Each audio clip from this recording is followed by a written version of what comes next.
construits et pensés dans les années 60 à 90 et se sont développés autour des autoroutes. De la gare de Froyenne jusqu'au zoning commercial, il n'y avait pas de chemin sécurisé ni de chemin aménagé. La question de la mobilité, ici sur le zoning, d'abord c'est une histoire qui s'est faite par étapes. Ce zoning est vraiment très mal desservi par les transports en commun. Donc la grande majorité des travailleurs est obligée de venir en voiture parce qu'il n'y a pas beaucoup d'alternatives. Dans le parc scientifique, il n'y a vraiment aucune infrastructure qui est mise en place, même aucune signalisation pour des vélos ou pistes cyclables ou autres. C'est toujours un petit moment stressé quand on arrive sur cet endroit. Point de vue sécurité, ça cause un réel problème, quoi.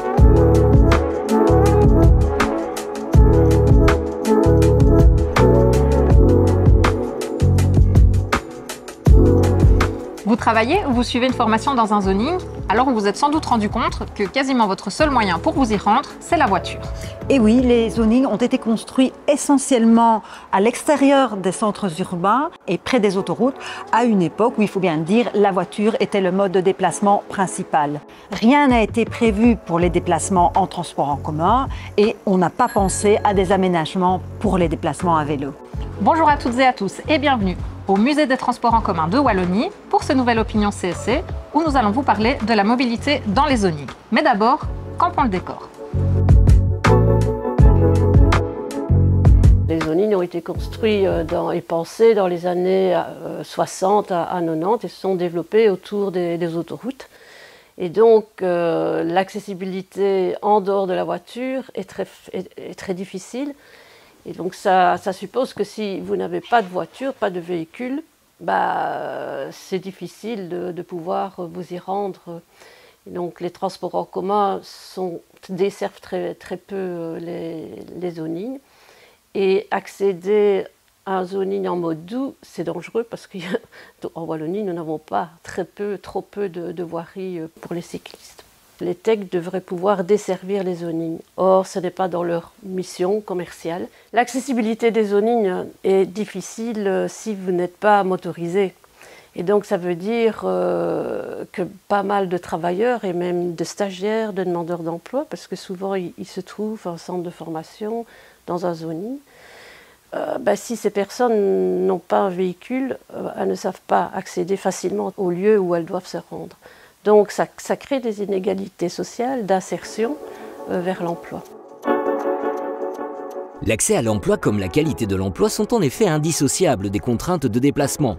En outre, le coût, la distance, la durée du déplacement, le stress et la fatigue qu'il peut générer, l'existence ou non d'une desserte adéquate en transport en commun, l'obligation de disposer de son propre véhicule, sont autant de facteurs susceptibles de provoquer des inégalités d'accès à l'emploi. C'est pourquoi la CSC a mis ce sujet au rang de ses priorités, eu égard à ses impacts sur la santé, l'environnement, le revenu, la cohésion sociale et la qualité de la vie.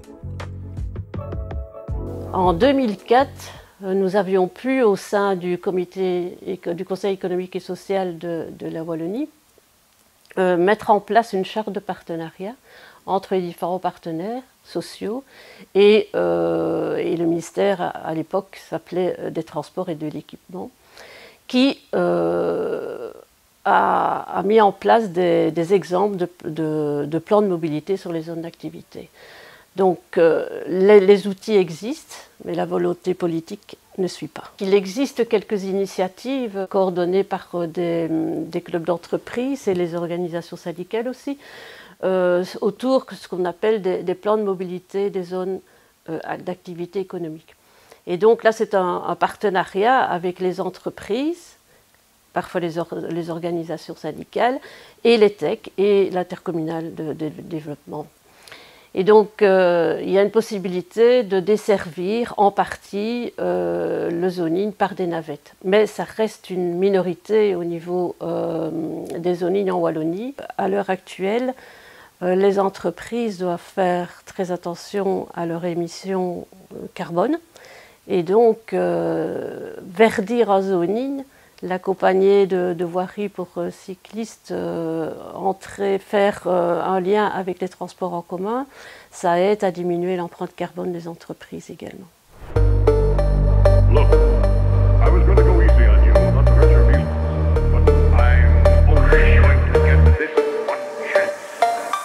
Il Il y a donc du pain sur la planche. Dans les zonings des différentes régions de Wallonie, des représentants des travailleurs ont pris la mesure du problème et ils s'investissent pour identifier les besoins de ceux qui fréquentent le parc, mais aussi pour trouver des solutions.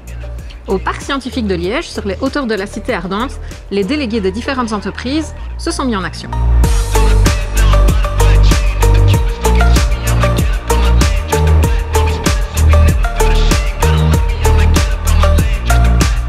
Donc ici on est au Liège Science Park, donc c'est un zoning industriel qui est situé au Sartillement, sur les hauteurs de Liège, à côté de l'université de Liège.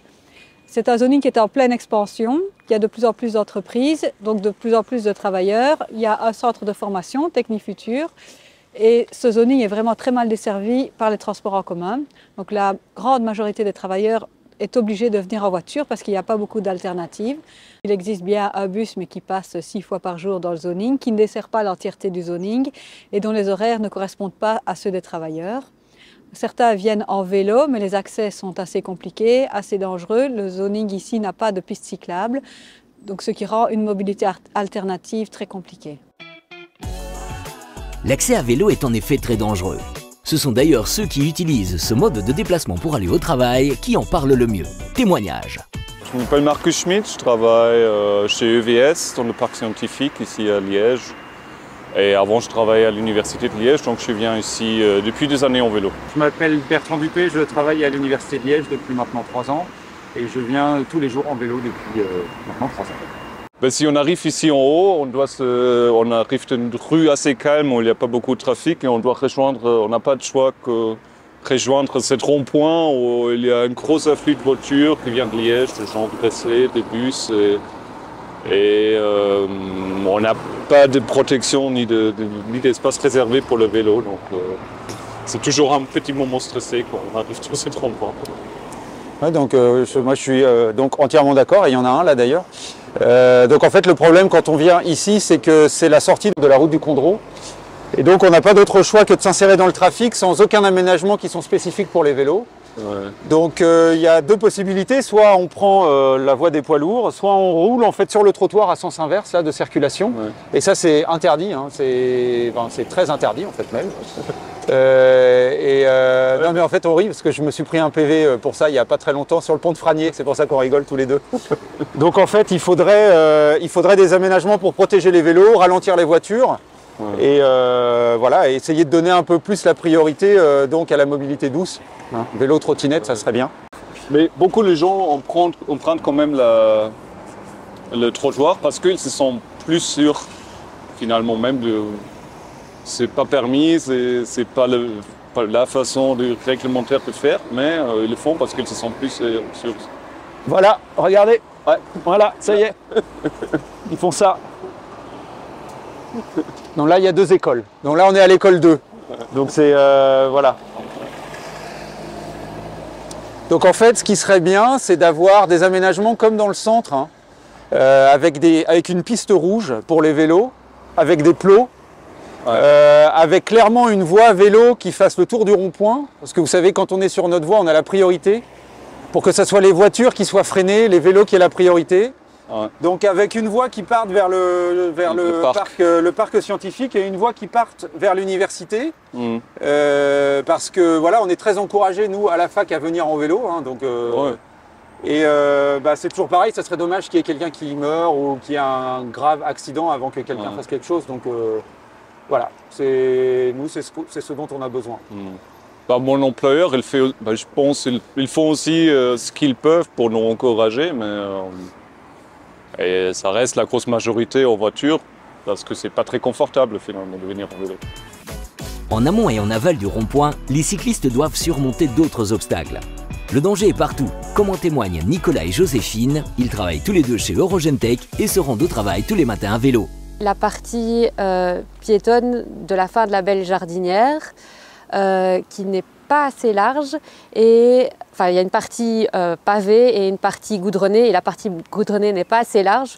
Du coup la partie pavée elle est bien glissante, donc quand on croise un vélo qui descend, quand on monte, il n'y a pas la place nécessairement pour les 2 en même temps. Ce serait vraiment bien de pouvoir élargir un petit peu la zone qui est bétonnée, qui a du macadam, pour que 2 vélos puissent passer de front, quoi. Moi, ce que je rencontre aussi comme problème, c'est, comme j'ai des petits trous à mon vélo, la fin de la belle jardinière, il y a quelques nids de poules qui sont juste sur la partie, entre guillemets, piste cyclable, où je suis obligée du coup de rouler à côté de cette piste pour ne pas glisser. Et moi, un point que je trouve particulièrement dangereux, c'est qu'il y a dans la belle jardinière de nombreuses voitures qui sont garées sur la route, donc sur les pistes cyclables. Donc il faut faire un écart, regarder s'il y a une voiture derrière. Et à tout écart, c'est un risque aussi qu'on prend si une voiture derrière arrive rapidement. Donc ça aussi, c'est un point qui, pour moi, je trouve le plus dangereux dans la belle jardinière. On a des voitures qui sont parquées sur le côté de la route. Le matin, à certaines heures, en plus, il y a des gens qui sont un peu pressés d'arriver, donc ça peut être assez dangereux. De nouveau, à certains endroits, on croise quelques nids de poules que je suis obligée de slalomer entre. Dans le parc scientifique, il n'y a vraiment aucune infrastructure qui est mise en place, même aucune signalisation pour des vélos ou pistes cyclables ou autres. Donc ça, c'est vrai que c'est embêtant, c'est plutôt dangereux. En tant que délégué, ce qu'on veut faire au niveau du zoning avec tous les délégués ici, c'est vraiment pouvoir mettre en place un plan de mobilité correct sur le zoning. À la CSC, la mobilité est une priorité. D'ailleurs, nous avons à cœur de toujours défendre les projets qui améliorent l'accessibilité et la sécurité dans les zonings. Le comité de zoning du CSC du Sarthinement a mis en place dernièrement une action pour connaître leurs besoins en mobilité. Donc comment est-ce qu'on a fait? On a simplement mis en place un sondage tout à fait anonyme dans lequel chaque travailleur pouvait répondre à un nombre de questions par rapport à la mobilité.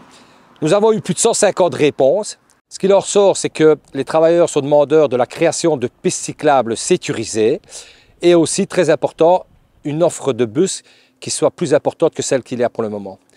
À ce niveau-là, nous avons décidé d'interpeller les communes et aussi les services mobilité de la région et aussi évidemment les techs pour pouvoir essayer justement d'avancer dans tous ces projets.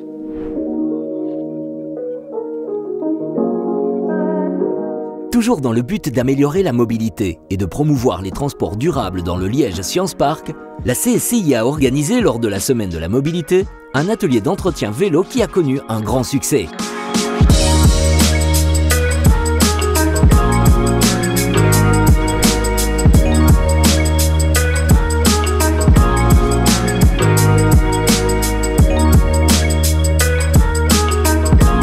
Dans le Hainaut occidental, l'absence d'un accès piéton direct entre la gare et le centre commercial de Froyenne constitue un frein au déplacement en train. La gare ferroviaire de Froyenne est pourtant très bien desservie et les travailleurs du shopping ainsi que les travailleurs du centre de distribution Pipos sont intéressés à une alternative à la voiture. La CSC a donc décidé d'interpeller les pouvoirs publics. Donc, dans le zoning de Froyenne, il y a plus ou moins 400 travailleurs, tout confondu.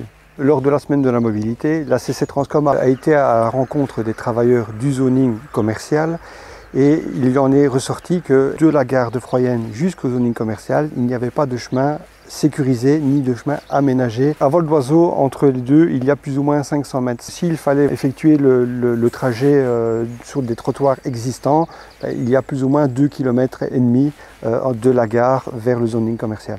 L'aberration est que cette gare de Froyenne a complètement été rénovée récemment, donc elle a été complètement remise à neuf et les différents voyageurs ne peuvent même pas l'utiliser pour aller dans le zoning commercial. Nous avons interpellé les pouvoirs locaux de l'entité de Tournai et particulièrement à Froyenne, mais malheureusement nous n'avons pas encore eu de retour concret à ce sujet actuellement. Grâce à l'aide de cette émission, nous espérons qu'il y ait un retour des différents pouvoirs locaux, mais nous insisterons aussi au travers des différents intervenants pour relancer le projet à Froyenne. Géographiquement, il y a une possibilité de créer un chemin.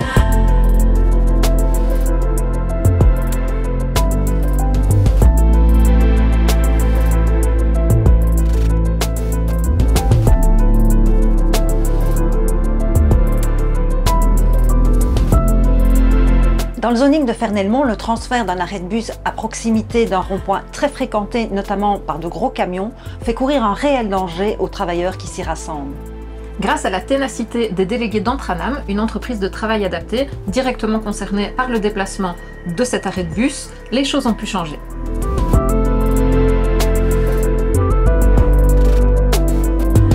En Antranam est une entreprise de travail adapté, donc c'est des personnes à mobilité réduite qui peuvent avoir des gros problèmes de mobilité. Donc nous sommes plus ou moins 230 travailleurs et nous avons plus ou moins entre 50 et 60 personnes qui prennent les transports en commun, donc le bus, tous les jours.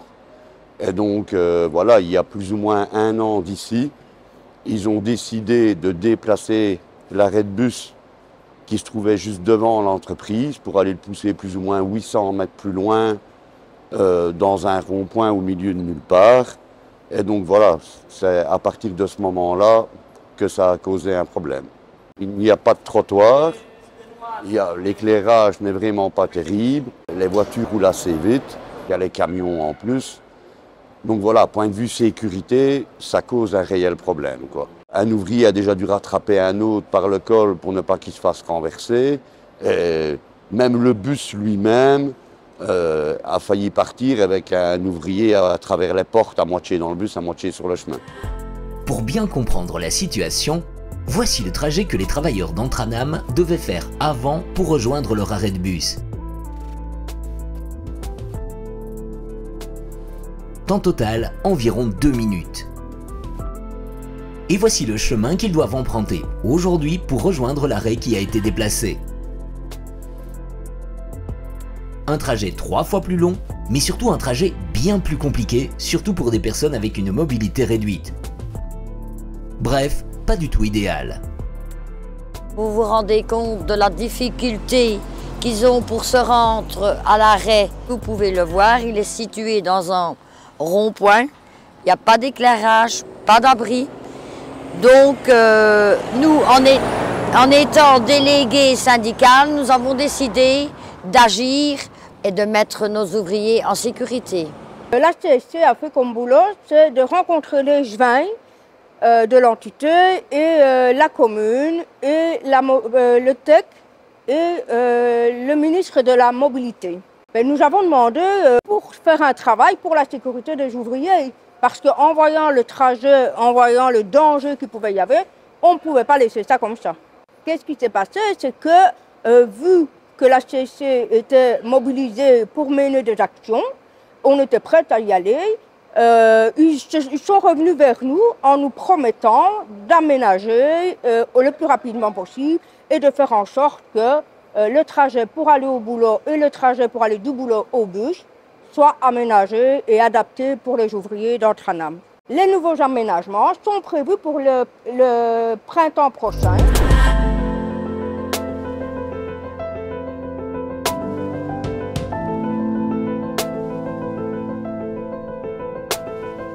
Voilà, donc la suite de l'évolution, c'est que l'arrêt de bus va être déplacé à plus ou moins 100 mètres.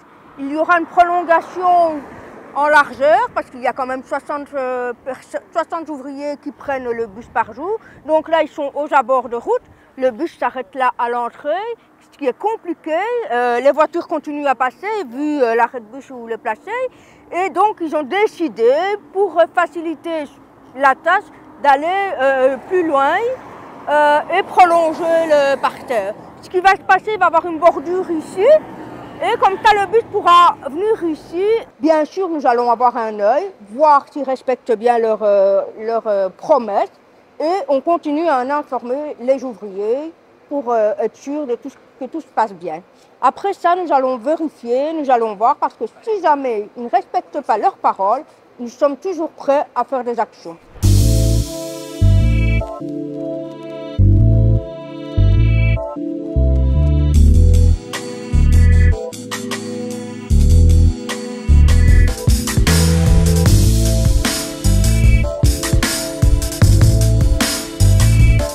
Des délégués et des militants syndicaux qui se mobilisent pour la mobilité, nous en avons rencontré beaucoup dans les zonings. C'est le cas notamment à Glun, dans la région de Mons, où l'action syndicale a permis l'aménagement d'une piste cyclable et d'éléments sécurisés expressément pour les vélos, mais aussi l'accord et le budget pour la construction d'un chemin reliant la gare au zoning. La question de la mobilité, ici sur le zoning, d'abord c'est une histoire qui s'est faite par étapes, au départ d'une réflexion portée au niveau du comité de secteur de Mons.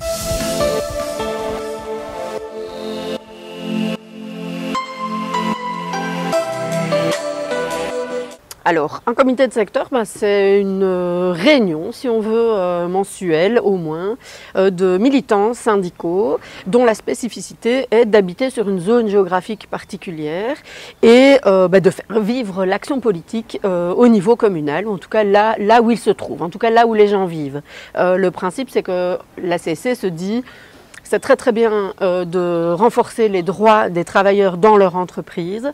S'ils rentrent chez eux et qu'ils ont des conditions de vie pas correctes, finalement on n'a pas tout gagné. Et donc il faut essayer qu'ils se sentent bien à la fois au travail et sur leur lieu de vie quand ils rentrent à la maison. Et donc le principe de section locale, c'est ça, c'est on met des gens ensemble pour essayer de faire contre-pouvoir, finalement changer les choses, changer le monde sur un terrain local, dans leur commune, là où ils habitent. Et alors ça peut prendre plein de formes différentes. Ça peut être des interpellations politiques, ça peut être de la sensibilisation plutôt à dimension citoyenne, mais toujours dans le cadre syndical qui est le nôtre.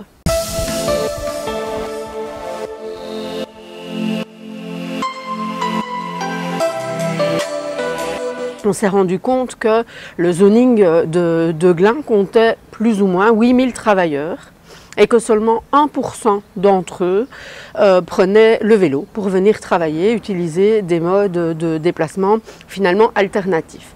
Alors dans le cadre d'une semaine européenne de la mobilité, on a voulu marquer un peu le coup et donc sensibiliser les gens sur cette question de la mobilité au départ du zoning.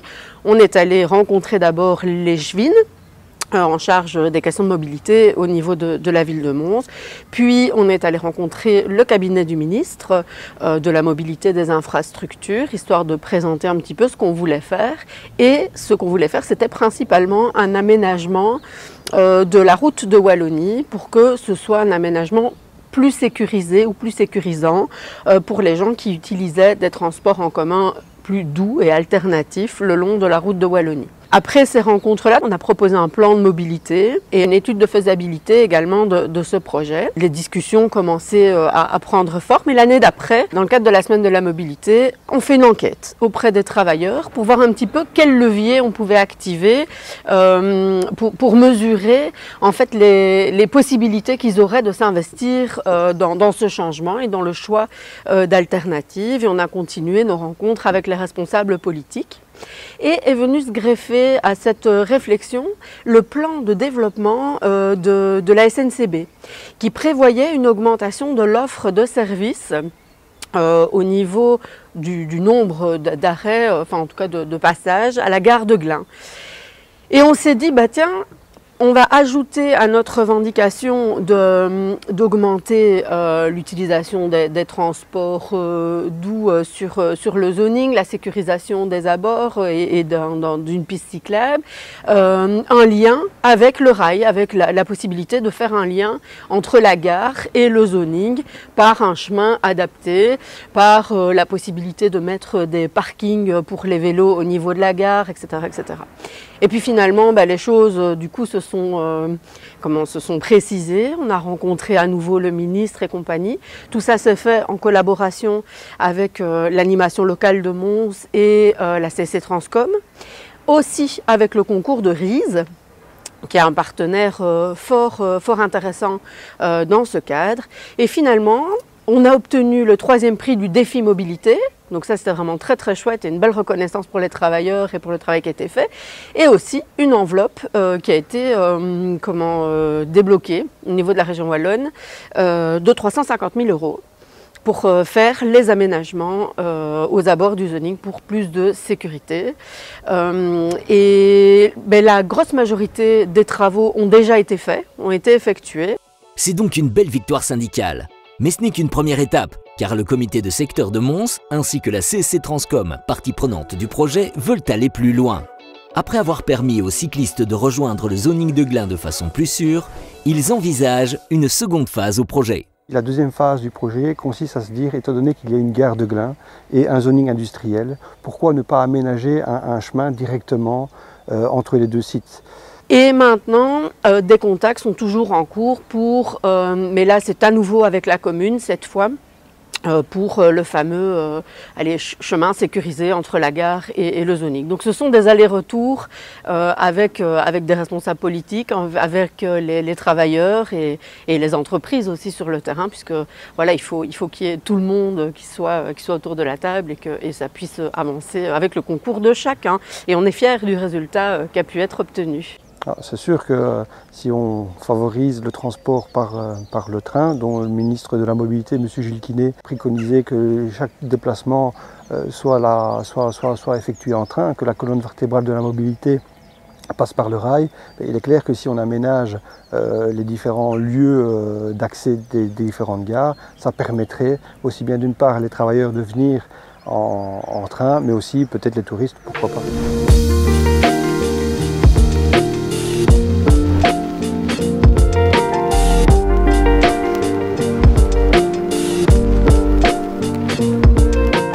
On a pu le constater, améliorer l'accessibilité des zones d'activité économique et développer une mobilité plus durable nécessite de nombreuses démarches. Afin d'aider les équipes syndicales à mener leurs actions, la cellule mobilité de la CSC propose des informations, des outils et des formations. La cellule accompagne les équipes syndicales qui sont demandeuses de mettre des activités, des priorités au niveau de l'entreprise, dans le domaine de la mobilité, dans le cadre des déplacements domicile-lieu de travail évidemment, donc déplacement des personnes. Les délégués CSC peuvent faire appel à la cellule mobilité par exemple, pour obtenir toutes les informations et l'appui nécessaire à l'instauration d'un système de covoiturage dans l'entreprise, pour réaliser des fiches d'accessibilité, initier un plan de transport d'entreprise, encourager les trajets domicile-lieu de travail alternatifs, améliorer l'accessibilité au lieu de travail, prévoir des installations spécifiques pour les véhicules de roues, envisager les mesures à prendre en cas de déménagement, etc. Nous organisons aussi des formations et puis toute une série d'outils tels des brochures, des vidéos, des capsules vidéo, mais aussi on fait rencontrer les différents partenaires de mobilité. Précisons que cette cellule mobilité de la CSC, soutenue par la Wallonie, participe activement chaque année à la semaine de la mobilité en encourageant les représentants des travailleurs à mener des projets concrets. C'est ici que se termine notre émission. Vous pouvez la revoir sur Obio et sur les différents médias de la CSC. Merci beaucoup de nous avoir suivis et à bientôt pour un nouvel Opinion CSC.